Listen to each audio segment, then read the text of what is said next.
F you, F you, F you, F you. Like, it was just crazy. Well, let me tell you something. Those people are in toxic relationships. It's very toxic, but you know what? What?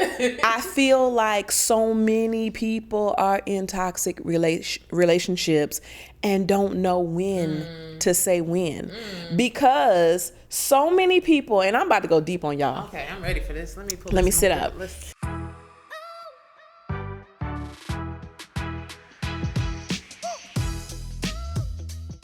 Welcome back to another episode of Random Ass Convos with Twilla, and let's just rename it Twilla and Shoneji. Hey y'all.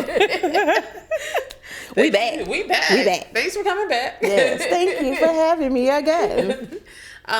Again, we're on this is our set. This right here is our set.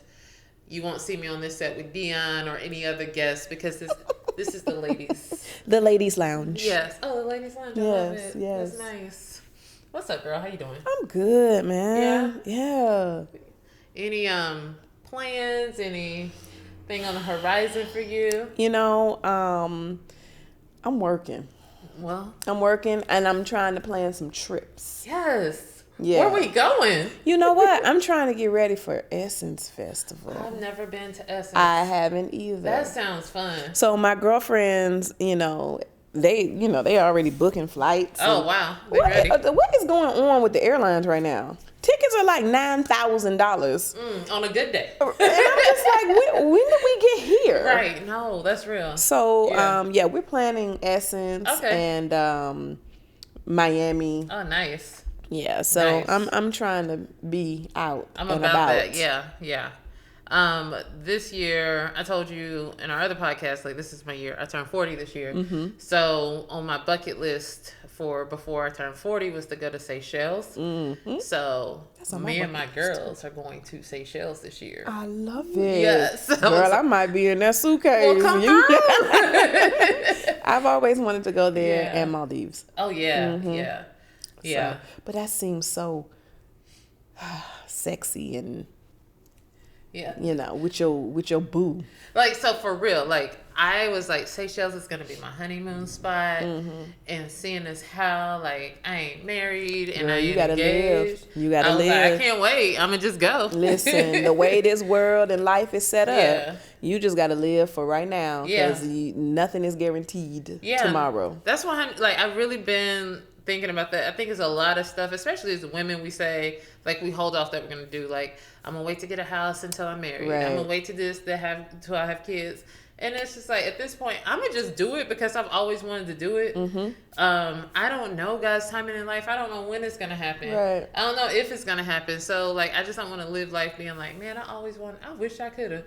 I mean, the great thing is that if you do, and someone comes in, or let me not say if, when someone, appears and they show up, you have those experiences. And guess what? The planes still go back. That's right, that part. So you can always return and create a different type of memory. Exactly. And it'd be like, or if it wasn't what I thought it was going to be, I'm like, I'm glad I didn't go. Right. Exactly. Yeah, no, that's fun. I'm looking forward to. Let me know how Essence is. Like, I'm not crazy about crowds, but I feel like Essence is a thing I should do for the culture. So I feel the same way. Okay. I am not a crowd person. I can't stand it, actually. Really? But because this is something I've not done before, and I've always said I wanted to go, and I've never seen Janet Jackson in concert. Like, and y'all, look, we're getting to the place now. These folks are like, this is it. Yeah. And we're like, I didn't see this person. Like, I wanted to see Tina Turner. She like, I'm done. I'm not doing it. Yeah. So we have to take advantage of these situations that present themselves and just live. We got to live, y'all. I think when Prince died, I was like, you know what? It's never not going to be a concert that I didn't see my favorite artist on. Like, next time Bruno's in town, Twilla's going to be there. Like, I've never seen him perform, but I want to so bad. Her, because you just never know with these. You do not know. And I didn't go see Prince, like, when he was doing the 30 days or whatever at the festival for the low. I just was like, I don't have money like that. I should be smart. I didn't get to see Prince. And then he died. Yeah. So it's just like, yeah, I like music. I like that experience. For me, that's just something I'm not gonna let pass again. Yeah, for sure. Yeah, and it's that thing, you know. Everybody always talks about writing down your goals, like, and that includes stuff like that. Yeah, like write it down, and when the opportunity presents itself, that's the opportunity. Yeah. Take it. Who's like your ultimate person that you want to see in concert? Man,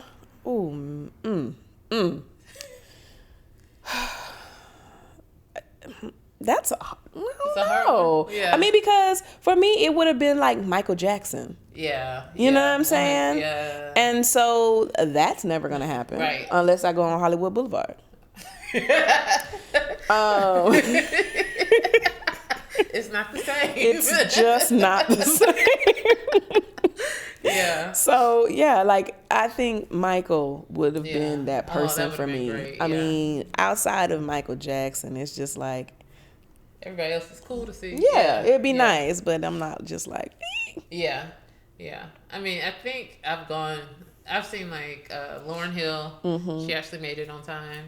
Well, no, she made it. I won't say on time. She made it.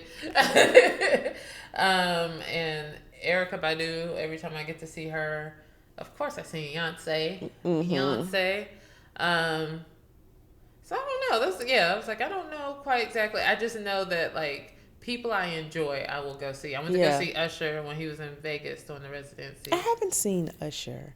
He's good. I saw, let me see.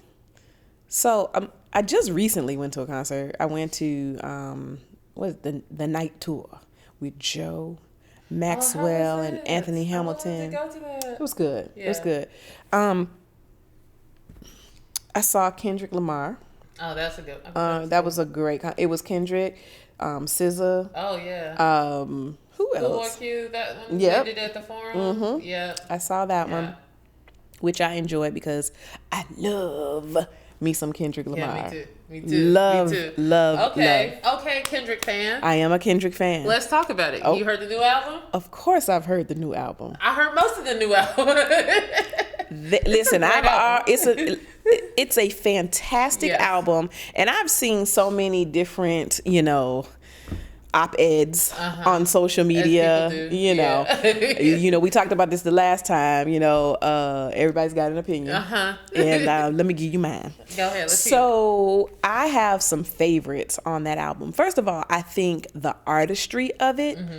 Is something that we do not get to see a lot of these days. No. And that's what puts this album so far above so many other things that have come out. It's going to sweep. It's going to get all the awards. As it should. You heard it here first.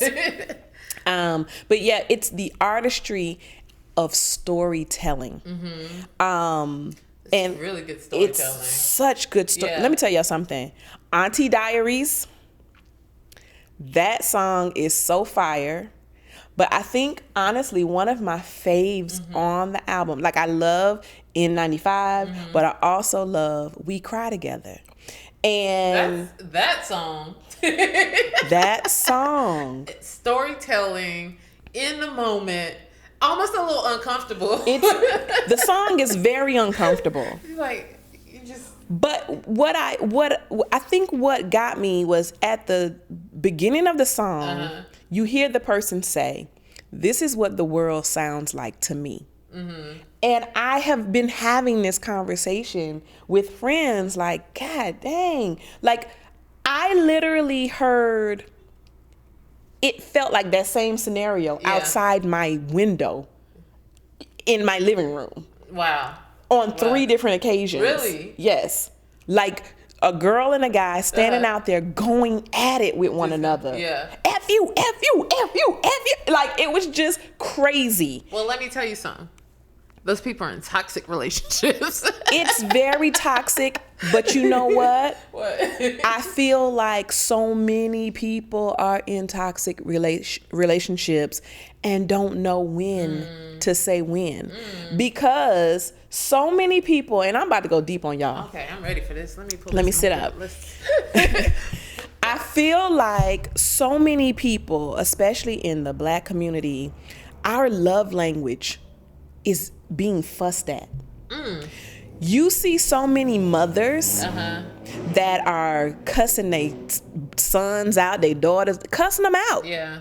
Hitting them, yanking them. And listen, I do not judge. People do what you do. I don't know your situation, but I have witnessed it with my own two very eyes. You know, mothers that's how they communicate. And so these children, I feel, grow up thinking that that's love. Oof. Because that's coming from their mother. Oof. Who at the end of the day, she gonna cuss you out, she gonna knock you over the head, but then she gonna feed you. And she gonna do something sweet for you. So now you think that's what love looks like.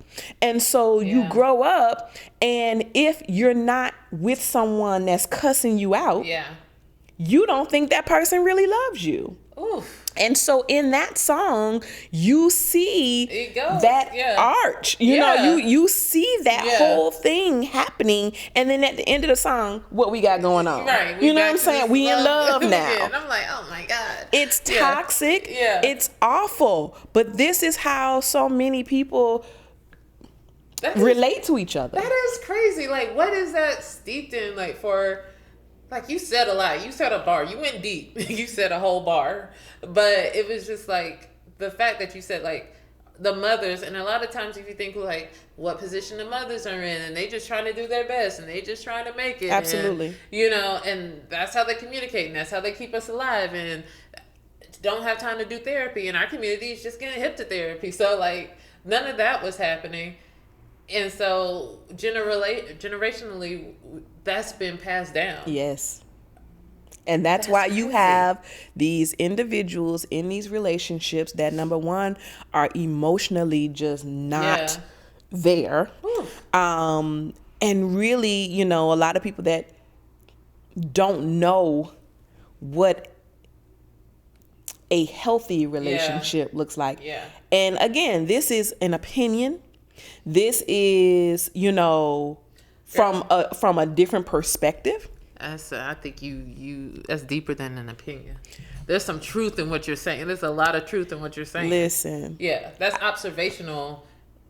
You got something. And I know we've all seen it. Yeah. And cringed when we saw, you know, some mother cussing a child out that's 4, like he a grown ass man in the street. And it's like, this is a baby. Yeah. And that's how, you know, that's how mom talked to me. That's love. But she loves him. She loves him and would do anything for him. And that's how people grow up expressing exactly love. So if I now am that little boy and I'm grown and now I'm in a relationship and you ain't cussing me out, you ain't real. You don't love me. That's crazy. I'll never love nobody. You know what I'm saying? It's nuts. Yeah. But then think about the level of pressure that puts on us women. Yeah. Like that maybe did not come up that way, and now you're like wondering why this isn't meshing. Yeah. This is so how long do you stay in that, and are you going to try to now convert to being this person? And you know that you say that. I could go back to friends that I have who've been like had these same arguments in the like this is how we talk to somebody, and you're just like, yo, we don't talk like that. You didn't grow up like that. And having actual conversations, just like, am I crazy? Like, how did I get here? And he's fine with it, but I feel like I'm having an outer body experience. That's really, there's a different type of pressure. And now that you say that, like, to me, like, I feel like if I'm driven to that point, like, if we're talking to each other like that I don't know. Like you've pushed me beyond anything that I've ever known or anything that feels right. But, you know, for him, I'd just be like, that's passion. It's passion. It's love. Yeah. And that's the thing. And that's why I say it's an opinion, because I'm not here to say that it's wrong, because for some people it works. For some people it works. It's to me, I'm looking at it like this is insanity.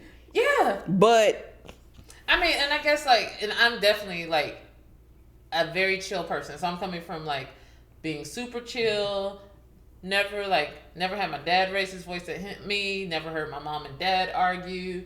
So if you raise your voice at me, I think you're crazy. Mm-hmm. Like, I'm sorry, what? Right. You got one time. We don't talk to me like that because I'm too sensitive for that. But, you know, like if that's... So that's coming, again, from my perspective, that feels unhealthy and that doesn't feel right. Yeah. But you had both your parents at home. You grew, you know what I'm saying? The way you grew up, that is not the way a lot of these folks are growing up. Yeah. And, I mean, honestly, just to be okay with a man calling me a bitch. Like, listen. I'm sorry. What? You know, that's not okay. Yeah. But for some women, that's, it don't mean anything to them. And that's another love. That's another form of love. Exactly. Right there, So, you know, that's the big thing now. Everybody talks about these love languages. Yeah. But what love language is that? But are we talking about white people? Okay. All right. So if we were to do, and I say this like understanding that in our culture, a lot of it has been steeped in oppression and a lot of it has been steeped in survival. Yep. And so when we talk about love languages, if we like love languages for Black people, we also have to understand that our love languages is steeped in trauma. So that's not like, should we have our own version of love languages, understanding the trauma, or should we be healing the trauma? So that's a great question. And I mean, obviously I would say, let's get to the root. Yeah. Let's heal the trauma. Yeah. And, you know, for so many of us in our culture, the way we healed everything is let's pray on it. Listen. And I mean, that's amazing. Yeah. And I believe in prayer. Right. And I pray all the time. Yeah. But faith without works is dead. Yes. And so, you know, I've actually had to say this to people in my family. It's like, oh, I'm just going to wait on the Lord. And what else? The Lord gave us all the tools. You know what I'm saying? He is. So, you know, it's like, come on, people. Yeah. So, yes, I definitely think we have to get to the healing portion. Yeah. My father and my mother divorced when I was 5 years old. A lot of people don't realize that because, and I didn't know this until like maybe a few years ago. A friend was like, oh my God, I didn't even know your parents weren't together because you always speak of them as a unit. Because although they weren't together, they were still a unit in the way that they raised my brother and I. And if I was on punishment at my mama's house, I was on punishment at my daddy's house. That's good. Yeah. You know, they communicated when it came to us. I cried every single day. I am a daddy's baby to my core right now, today. Still. And when he left, you know, of course, being 5, I don't know what's happening. I was a mess. And I cried daily. He would come and pick me up. We would go. There was this place called Dipper Dan. It was an ice cream shop up the street. And we would go and he would take me and we would have ice cream. So he asked me a few years ago if I thought that because of what happened with he and my mother, if I felt that was the reason why I had not committed to marriage and things like that. Because I've had opportunities to be married before and I was like, oh, wow. You know? Yeah. And so, and I said to him, I said, you know, Dad, that's a great question. Wow. And my older brother has also not been married before. Oh, wow. And that was something that really affected him as well.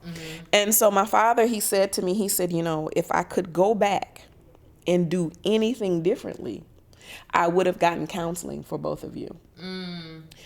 That's where I failed. And wow, it's such an interesting thing, you know, to really sit with that, think about that, think about how I feel. And so now I talk to a lot of friends because I'm of an age where a lot of my friends have been married, they have children, they've gotten divorced, they're starting over. Yeah. And one thing that I always share is from the perspective of a child who was in that scenario.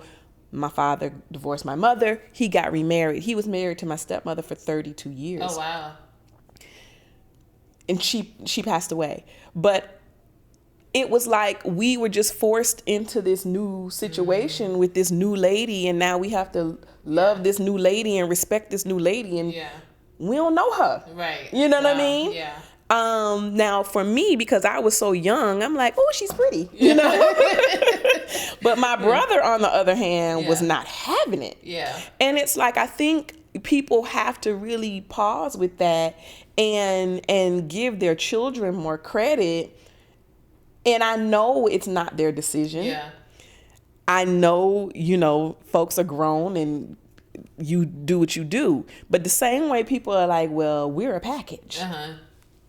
Well, there's that part of that package that has feelings too. Yeah. And I'm not saying that you allow the kid to, determine how the relationship is going to go, but hear them. Yeah. Let them speak on that. So I know I went on a tangent on that one, but that was just on my, on me. Yeah. When we were talking about counseling and things like that, we've got to do the work to heal the traumas. Yeah. Yeah. That's why I'm always like, for reparations, give us a little bit of, give us that money, but give us therapy as well. You owe us. You owe us. This is deep. It's real. It's so deep. Yeah. And I really cringe at, these folks that really still can't see how deep this goes. And for my folks who, I understand, you want to get past things and move on, and how long do you stew in, I mean, we talk about relationships. How long do you stew in that and sit in that and try to make it work and try to figure it out? I guess the same way when it comes to these race relations, like how long do you sit in that and let that be the reason why, it's tough. It's a lot. It's really complicated. We got to work our way through a bunch of layers of stuff. And I think at a certain point, it's like, people just don't want to see it.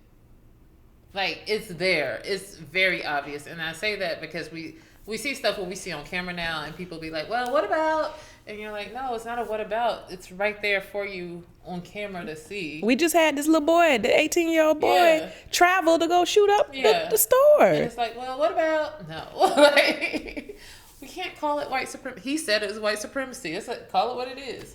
So, yeah. We definitely have to work through trauma and how it's impacting us in, like, relationships. How, like, I think it's beautiful what your dad said. Like, I wish that I had gotten you on therapy for that. Because, like, to recognize that certain things impact how we relate to each other in our growing up. And it's funny, I had a friend, like, he was like, you used to be so, like, anti-relationship. I never understood it because, like, your parents were always together. And I was just like, well, my parents were great. Like, like, I just don't see us being that way. But it is, like, even in seeing something that's been healthy and knowing that so many other people whose situations aren't that, that's also terrifying. Like, what am I about to get myself into? Do I allow myself to get into that? Yeah. It's pressure to, how long your parents? Well, listen, how long we got? So my parents, how old am I? So technically they've been together for 39 years, but Stephanie and Joseph went through a spell where not only were they separated, they got a full out divorce. Okay. And then they remarried. So it was like a 7-year gap. But my mama was like, give me all my 7 years. Give me that full thing. And I'm like, well, technically. Give her 7 years. And I'd be like, well. But see, but that's something interesting in itself. Yeah. And, I mentioned before, I was in a relationship for 15 years. The reality is, you ain't always in love. Yeah. You are not. Yeah. And for those of you who are and have been able to sustain that love and it's been beautiful, kudos, hand claps. We love to see it. We celebrate it. But that is not the reality for a lot of people. Yeah. Sometimes I want to know why you're even breathing. Like, I don't even like you. Yeah. But it's how you deal with getting through that. So like with your parents, clearly they got to a place and they were like, yeah, I'm good on you. Yeah. And I think that does happen. I think there are cycles in relationships where one person is just all in and the other person might not be. Yeah. The key is for everybody to be on the same cycle. You know how when women get together, we get on the same. Yeah. So the key is to try to find that balance and get on that same cycle. But unfortunately, that doesn't always happen. Right.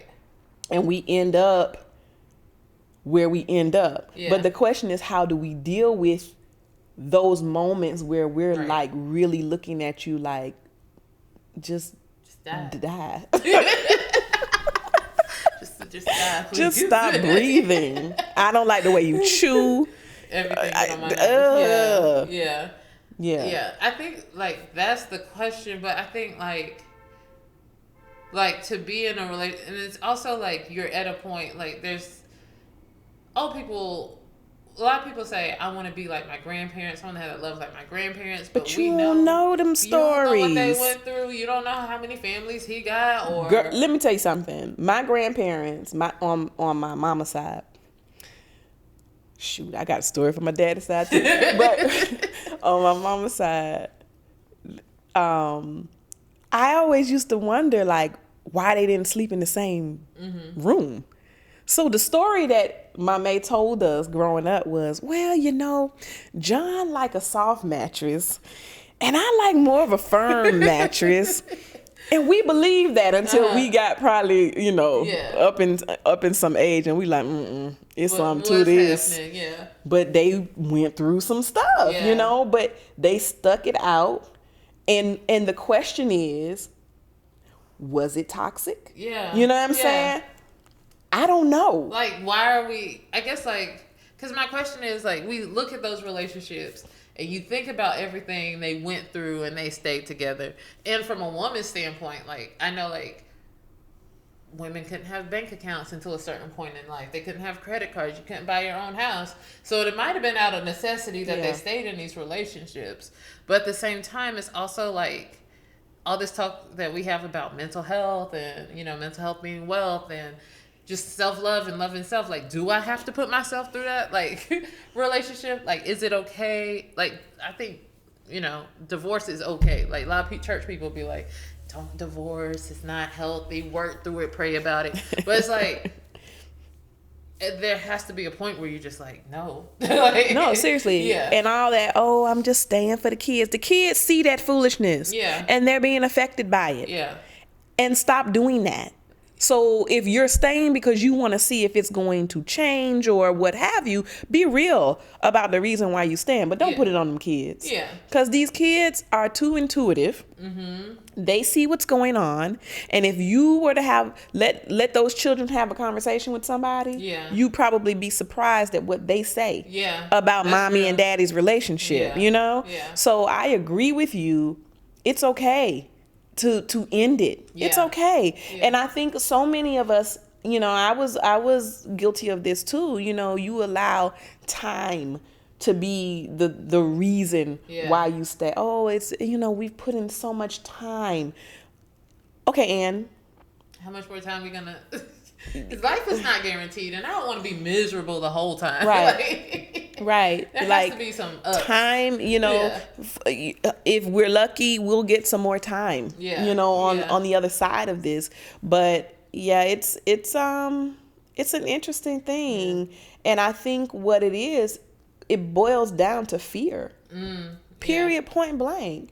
And there are some women that can just be like, oh, I'm out of here. Yeah. And then you got people questioning, well, did she really love him? If she can go like that, did she really love him? Maybe she just loved herself a little bit more. That's what I was gonna say. She loved him, but she loved her more. Yes. Like I think a lot of times people are in situations where they've given up too much of themselves. Yeah. And then when you have to come back to like, well, what am I doing this for? Who am I?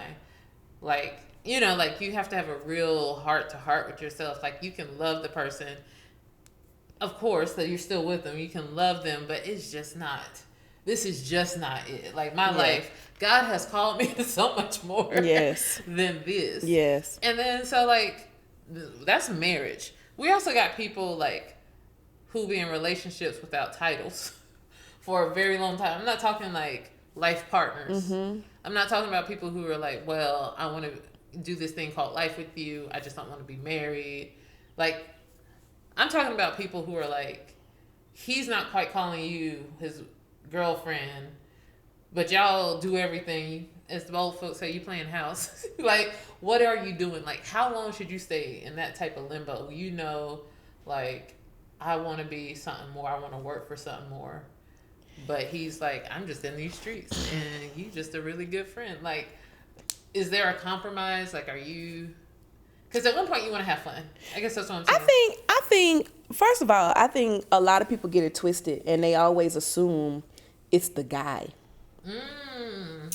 And so, like, I've had a lot of people question, like, my situation.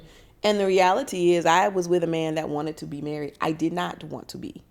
At that time, you know, that changed, you know, but by that time now I done bruised his ego because he's like, well, dang, okay. Wow. Well, I thought we was heading, you know, towards something. And to be honest, that's when that conversation with my father happened. He's like, are you afraid? Like, you think it's gonna be something bad? You know, I know you didn't see the best example with your mother and that kind of thing. So I think that's the first thing. Like, people just make assumptions, and that's why I try to make it a point to stay out of grown folks' business and let people do what they do.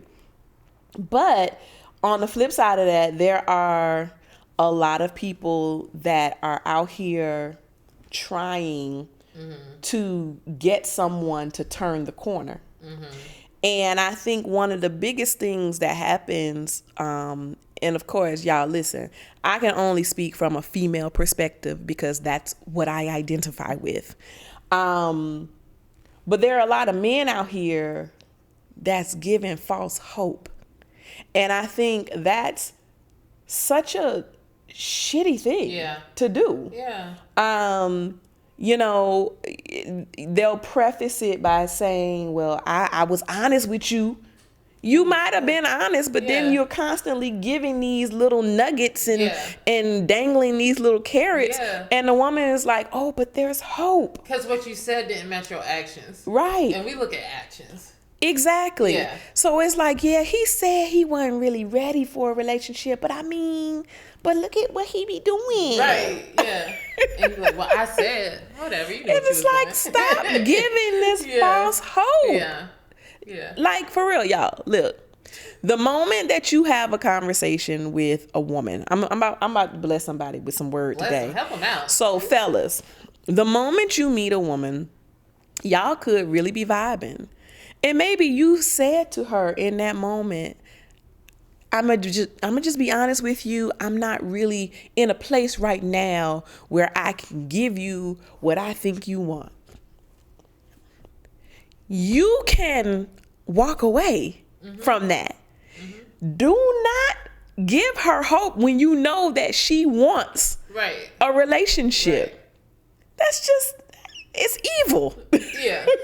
And then ladies, I'm going to have to do it for the ladies. Okay, go ahead. If he says that and you're like, but he does all of this. He said, or you pretend like you can go along. Be honest with yourself. Because you like, I'm not in a place for relationship. Yeah, I'm just trying to have fun.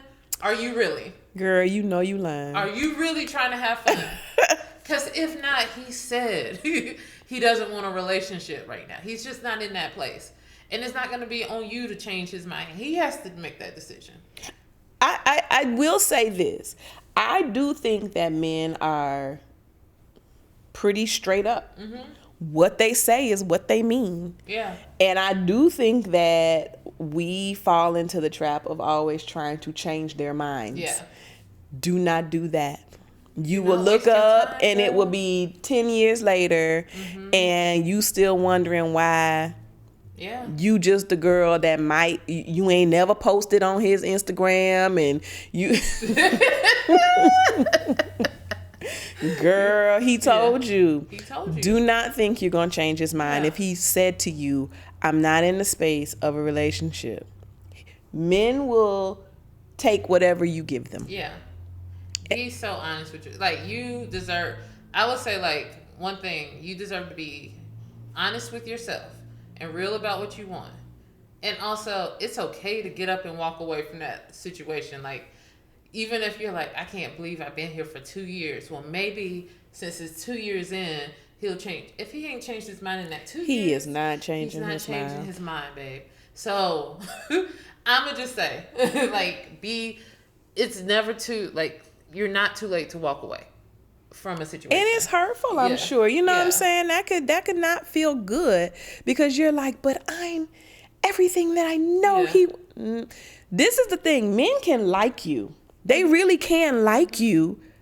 It just might not be enough to make them move to do anything else other than like you. Right. I mean, hell, you can like somebody's dog, you know, and that doesn't mean that I want to go out and get one and bring it home and take care of it. Yeah. So I do think that we fall into that trap of trying to convince these brothers to, you know, change their minds. And we stay there because we've like put so much energy into it. Like you said, time is like a big factor. And then you be like, well, if we just stay, or maybe he'll want to have kids, or he was like, maybe. Like you, and I'm saying this not like downing men. It's really like, sis, like he said what he said. You know what you want out of life. And if I could talk to a younger me, like, you know what you want out of life, go and get that thing, and don't put all your eggs based on this one person if y'all not on the same page. No pun intended. Oh my gosh. Yes, them eggs. Them eggs. A lot of them eggs getting scrambled right about now. It's real out here. It is. So, but there's a shortage on baby formula, so. Tis true. Yes, I saw that. Like, how you short on baby formula? Yeah. What's going on in this world? And then I saw a tweet. Now, I know it said Bette Midler. And it had the blue check. So I think the tweet was from Bette Midler, because someone was talking about this shortage on baby formula. And she was like, just try breastfeeding. It's free. First of rude. All, right. What privileged place. It's a choice. I heard that mess hurt. So. I mean, but some women can't. It's hard. Your body's not gonna. Some women's lifestyles are not set up where they can do that. Yeah. Like, that was just so insensitive. There's people who adopt kids who's not. Correct. They need formula. Like. I was like, yo, wait a minute. Yeah. That was rude. Yeah, that was real rude. So. Wow. Here we go. Okay, bet. Girl. Insane. Yeah, I don't know. I've talked about the supply chain demand being really crazy for, like, I was saying this early on, just like, wow, they are really short on a bunch of things. Like, I ordered some furniture. It's not supposed to be here till October. Yeah. October. It's 6 months has been like the average before somebody gets furniture. Like, what is that? Like, and I don't know if you're experiencing anything in your business. Absolutely. Really? Absolutely. Just today, you know, trying to find some ingredients. Out of stock. That's insane. Out of stock. And, you know, I mentioned this before. This pandemic of selfishness. Look, y'all be talking about how y'all want these businesses to do better, but some of y'all need to do better as customers and be understanding of the things that go on behind the scenes. We don't just be in there twiddling our thumbs like, I don't feel like doing red velvet today. There's a reason why it's not here. Yeah. Right. You know, there's a reason why these things are not prepared. Yeah. One of the biggest things outside of supply chain issues is personnel. Some of y'all cousins don't be showing up to work. Oh, no. But y'all got so much to say. Like, I mean, what are we supposed to do when 3 people call out? Girl, tell your cousin to get to work. What we supposed to do? Yeah. Oh, wow. And I know a girlfriend of mine last week, we were supposed to meet for dinner. And I said, girl, let's go to Volcano. She was like, okay, cool. Over at Fox Hills. Yeah. We arrived. She texted me. She was like, nah, sis, this ain't gonna work. I was like, what happened? She said, the girl told us, just to let you know, it'll probably be at minimum a 45-minute wait because we only have one server. One server. Yo. Now, you know how many people had to call out. Or they are having issues with hiring like every other business in America right now. Because people are not going to work. But the expectation is still the same, that we're not machines. Yeah. And we're doing the best that we can. So y'all need to simmer down. Yeah. Relax. I was at Popeyes one time. I don't go there often, but I was like, let me go get some Popeyes. They were like, I was inside. They were like, y'all, I'm so sorry. We're short. Somebody pulled up on FaceTime and was calling one of their friends and was like, you need to get to work. Do you want some overtime hours? Because it's only 1, 2, 3 of us up in this kitchen. It was like, it's crazy. It was crazy. Had I not placed my order, I probably would have left. But I felt so bad because it was like, you hear about these things, but to actually see this shortage and how it's impacting the workers and the owners. It's impacting the workers, and a lot of times, especially in the food industry, these are kids. Yeah. You know what I'm saying? And the expectation is that they're going to know how to handle this. But how do you handle this? I was like, if you was a kid. especially now with these nuts out here throwing drinks on them inside places and cussing them out. These are kids, y'all. Yeah. Some of them, this is their first job. Why would you be up in there because they ran out of French fries and now you want to throw your whole Coca-Cola upside somebody's head and you're grown? Right. You assaulting somebody's child. Right. Yeah. It's really crazy. I don't even understand what is happening. Oh man, that's insane. So, baby formula, food, all the things.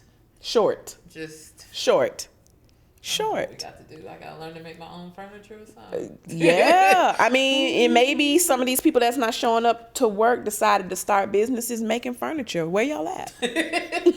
Help us out. I mean. Why aren't people showing up to work? Just because? I really believe that the pandemic really put people in a cerebral place of thinking about their lives. And this is the thing. It's no diss to anybody who made a decision to do something different. You know, you hear folks all the time, I can't stand my job. Then, girl, why you still there? Yeah. So I think a lot of people were like, I'm going to try something new. So you got a lot of people that started new businesses. Y'all, it ain't easy. I wish you the best, but it's not easy. Yeah. So a lot of that is going on. A lot of people that started these businesses are now working from home. So, and then you got some people who got some extra cash. Yeah. And they just chilling. Yeah. Well, so I do think, you know, I think we're starting to see the shift right now. Okay. Because the money is really running out for a lot of people. I was like, hey, y'all still got money. Yeah, I mean, hey, some folk know what to do. Okay. But, you know, it's starting to run out, and now people are starting to get desperate. Yeah. But all that to say, I'm so sincere. I'm laughing, I'm joking, but I'm so sincere, like, y'all just be mindful of some of the challenges that are really going on in these businesses. I had a woman, she showed up at the bakery one morning and she was waiting outside. We opened the doors. This was at our Crenshaw location. We opened our doors at noon there now. And I think we opened the door at 12:03. And she wanted some cookies. Well, we didn't have them ready. Yeah. Well, what y'all been doing in here all this time? Just like, oh, ma'am. Ooh, calm down. I mean, really? The cookies are great. They are delicious. She stormed, and I was like, well, is there anything? No, this don't make no sense. I'm sorry. Like, what do we say to that? Yeah. You know, I was gonna say, what did you say? And then they have the ability to go on Yelp and leave a 1-star review and say that if you open at a certain time, you should have what you're supposed to have, and telling us, all these things that, I mean, you're absolutely right. We should. But unfortunately, sometimes things happen and we don't. Yeah. So holler at us. Yeah. You know what I'm saying? Yeah. Yeah. I think people don't understand the challenges it takes to go into business or like any events. People go to events and be like, oh, well, they should have, and then blah, blah, blah. Like, you just don't know what it takes. And then they just quick to open their mouth. And then you have to be, like, we've had a very difficult situation, and our legal person told us to shut up about it. But me and Dion had, so we were like just going through, like, to get a negative review about something on something that you worked so hard to build. Yeah. And then, like, it actually, like, people's opinions are actually formulated around that one person's negative. Like, they not paying attention to all the other positive reviews. They're like, but this person said, and that really does, like, can stop business. Like, it hurts business when you do stuff like that. I don't think people realize the magnitude of what their words can do when they decide to go online and leave those types of things. And oftentimes it's not necessary. Yeah. You know what I mean? Like, you really can't just speak to a manager or an owner or something. Yeah. Now, I'm not saying don't leave your thoughts. Right. But think about. Yeah. Especially for all of y'all that want to throw out how you trying to support a black business. I'm trying. Yeah. I always say, do you go somewhere else and be like, well, I'm trying to support a white business? Right. You don't say that. You don't say that. So, I mean, if you want to support us, please, by all means, support us. Yeah. Know that we make mistakes just like any other business, but we're not given the same grace. And a lot of people don't realize that, like, there's certain businesses, especially like these larger businesses that's been at it for a long time, legacy, millions of dollars behind it. We don't always have the same resources. Absolutely not. So, like, for us to be over here thriving and doing it to the level that is being done, like, that is like, hey, that is like, kudos, clap it out. You're doing amazing work. I never had a negative experience. I mean, it happens. I'm not gonna lie. Like, it happens. But and that's any business, like you said, humans. Yeah. Anything people touch, it's something negative, something bad is bound to happen, or, not bad, but, not to the level that you thought it should be. And that's okay. But you don't have to, like, go out your way. You don't have to be mean about it. You don't have to go on and be like, every time I support black businesses, it irks me. It irks me. Yeah. And we hire from within the communities that we serve. Yeah. And let's talk about this. Some of our kids are not prepared. They're not prepared. And we hire them, and we're doing all this on-the-job training because some of these parents have not gotten these kids equipped for real world. Yeah. And professionalism is not there. It's a lot. Yeah. It's a lot. And, we try to combat that, and we try to teach, what we can teach. Yeah. And the wonderful thing is, a lot of them really want to do better and be better, and they receive it and they make those adjustments. But sometimes it's just raw. Yeah. You know what I mean? Yeah. It's just raw. And, they may have had a really, really rough morning, because they slept in their car. And so when you get there, they might not be smiling at you because their situation doesn't allow them to smile in that moment. They're doing their job. Right. But because they didn't smile at you doesn't mean they're rude. Yeah. Yeah. And I think that's the thing that we really have to start looking at as customers, like, pause. Yeah. You know what I mean? Like, maybe, one of the things that I tell all my employees is that we all have a superpower, and that superpower is to make or break somebody's day. Mm-hmm. And you don't know what someone is experiencing when they come through these doors. But that goes both ways. It has to, yeah. It goes both ways. Yeah. And I'm not making excuses, yeah. for bad service and, anything like that. Because I was gonna say, now if you get bad service, when you get bad service, right? You can't nitpick and be like, so and so didn't smile, but it's not like if they had like a genuine attitude, right, or talked crazy to you, didn't give you what you want, and then spoke even crazier to you, then you had a bad customer experience, right? And then we could talk about that. But yeah, it's like an onion, peeling these layers, and I'm mentioning all this because we were starting this conversation off with cultural differences and cultural experiences. It's real. Yeah. Trauma, healing trauma. It shows up in every area. Yeah. In every area. I've had people that came to work in their pajamas because their boyfriend put them out in the middle of the night and they slept in their car in the parking lot. Oh my gosh. And then he showed up looking at the window like, we had to call the police. Like, these are real things that are happening to these people, but yet when the door is open, the expectation is that they're on and they're smiling. Yeah. And that's not reality. Yeah. Wow. So what do we do? He showed up at the job. He showed up at the job, girl. Girl, that's crazy. He had put bleach all over her clothes. That's not love, boo-boo. Right. I was just saying. Right. Wow. Mm-hmm. That's hard.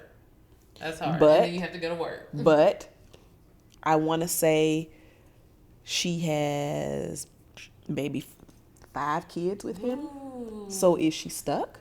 Levels. You know what I'm saying? Ooh, yeah. It's all that. It's levels. It's so much.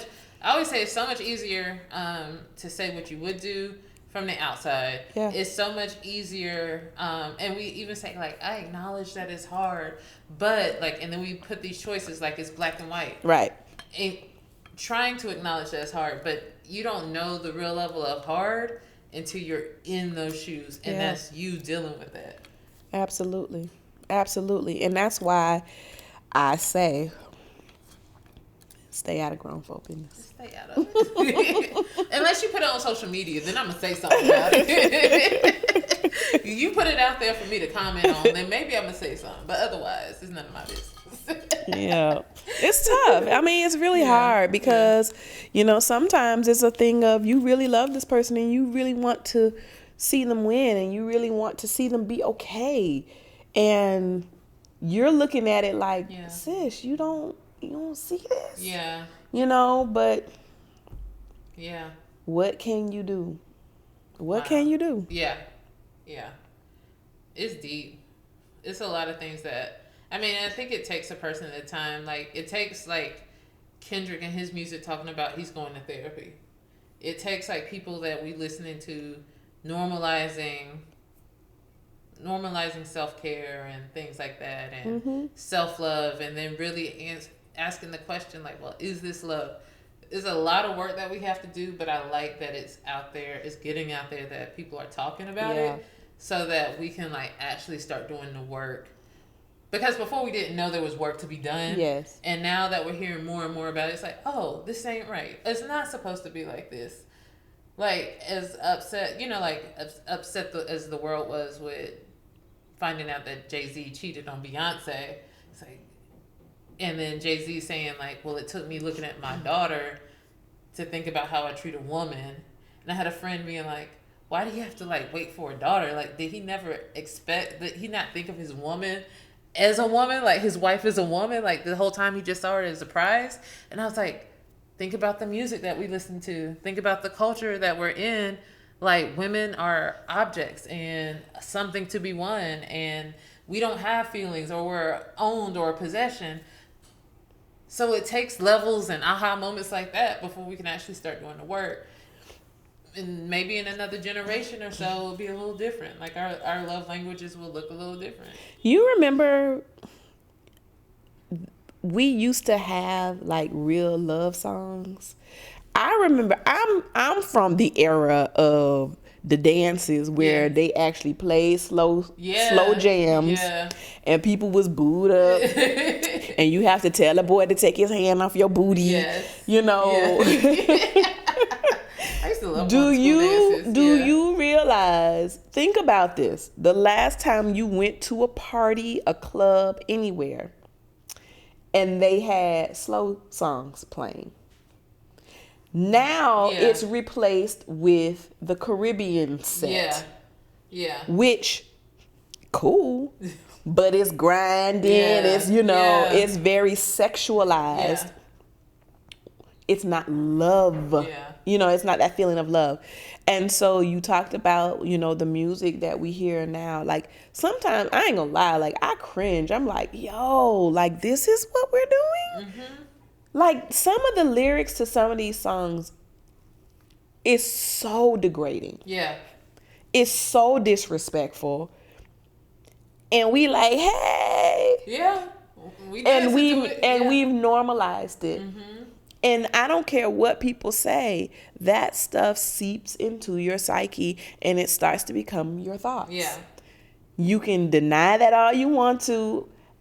It's true.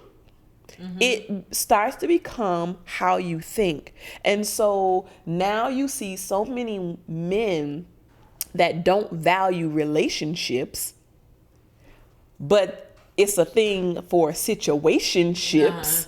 Because that's what we hear in songs. And straight up, just sex. You know what I mean? And that's it. And even women now trying to take on this persona, like, I'm cool. Sis, you ain't cool. You don't. We honestly, I don't think we built that way. You know what I'm saying? Like, somebody's gonna fall in love. There might be an anomaly. There might be somebody. There are some anomalies for sure. But I'm speaking in general terms. Somebody's gonna fall in love, and generally speaking, it's the woman that gets caught up in the feelings. And then our feelings get hurt. And now we over here crying. But you said you was cool. We just kicking it. I don't care. You do care. You do. So I definitely think there has to be a shift, in the things that we allow into our minds. What we think, what we see, what we speak out of our mouths, all those things are so powerful. And we gotta stop normalizing. Like, we have to challenge those things that just don't feel right or seem right or sound right. Like, why did you say that? Like, I laugh at this. My mom is the person who made me a lyrics person, because she always would listen. Like, she wouldn't listen to our music, but if she heard a line, she would be like, now what does that mean? What is he really saying here? And it would just ruin the song for me. But I'm now I do the same thing. Like, what are we actually saying? What are we celebrating? And you have to do that with music. And I know a lot of times it's just a good beat and you're like, I just like the beat. But like you said, that comes into your head and you have to push it and challenge it. And I'm going to be that person around my friends' kids or whoever and be like, now really, what does that mean? When you say that, what are you saying you're down for? Does that sound like anything you want? No? Okay then why are you saying it?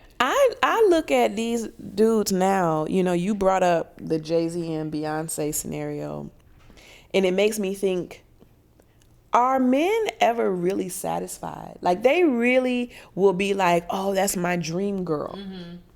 Jay-Z got Beyonce. And I am someone that believes, yes, sis, you the prize, but hopefully you got a prize too in the man that you end up with. But ooh, I got Beyonce. And then I look at Jermaine Dupri. Ooh, I got Janet Jackson. And then you still doing silly stuff? You know what I'm saying? Shaq coming out and saying, man, I messed that up. When does it become enough? Yeah, especially, not being a man, but seeing that a lot of times it's you know, like if you are not looking at a woman as a woman, like as a being, as your equal, you're looking at prize and possession. That's it. And ownership. Then you just want more of those things. Mm-hmm. You have to value women. So like, I remember it was like whenever guys start calling women dimes and stuff, I was like, you cannot monetize a woman's value. And somebody's like, it's not that. And I'm like, I know you're saying it's based on looks and it's based on the 10 and this and that or whatever. She's a 10, but the way you're saying it is like your rating is not based on anything that's human. It's based on like what she, you know, whatever that thing that's shiny about her. And if that's all you're looking at, then you're not going to respect the woman in the real way. You're going to like cheat on the Janets and the Beyoncés and mess stuff up and realize that you're really missing out on a real great, amazing thing. Exactly. Yeah. And I'm just wondering, like, at what point, fellas, does it become enough? Yeah. Like, when do you stop searching for the next thing?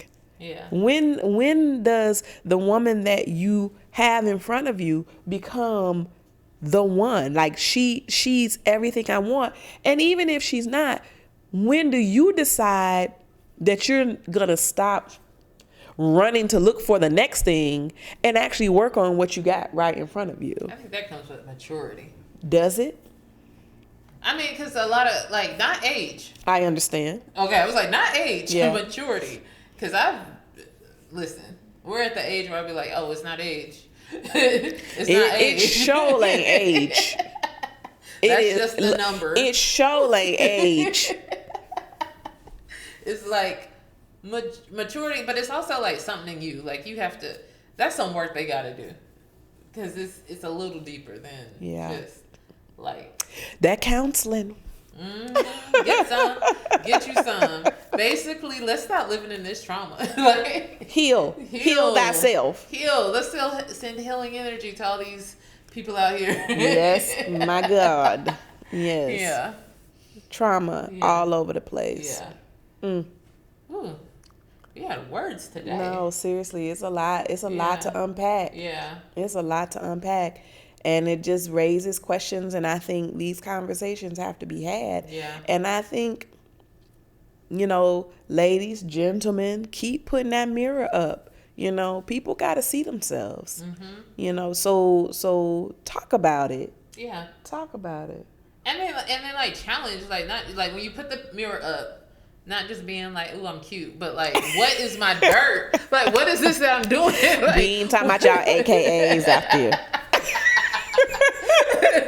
I'm just trying to figure out, like, you got to figure out, like, what is the ugly? Like, it was I forget what conversation I was having with a friend, but I was like, ooh, at this point, they should realize that they're the problem.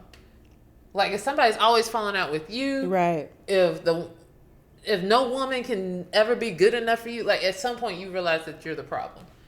Period. Like, and then look at yourself and be like, well, why do I do that? And that goes back to it. You know, then you might find yourself in counseling from there. But like, let's be real. Like, what is it at this point? If I'm always disappointed, this always happens. It's over and over. The pattern that keeps happening. What is it that I'm doing wrong? Right. And I think that's a big issue, is that people don't take responsibility for how they contribute to any given scenario. Yeah. We always do this. We can so easily point the finger at what somebody else is doing. Oh, she tripping. Oh, you know, she's so dramatic. Mm-hmm. Bruh, what did you do to contribute to that? This guy said, be like, all these females, like, bruh, it's you. It's you, dog. All these females, like, you say anything like that, these females, it's you. I just don't put that out there. Ooh, this was good today. It was. Okay, we gotta do it again though. Okay. We'll be back.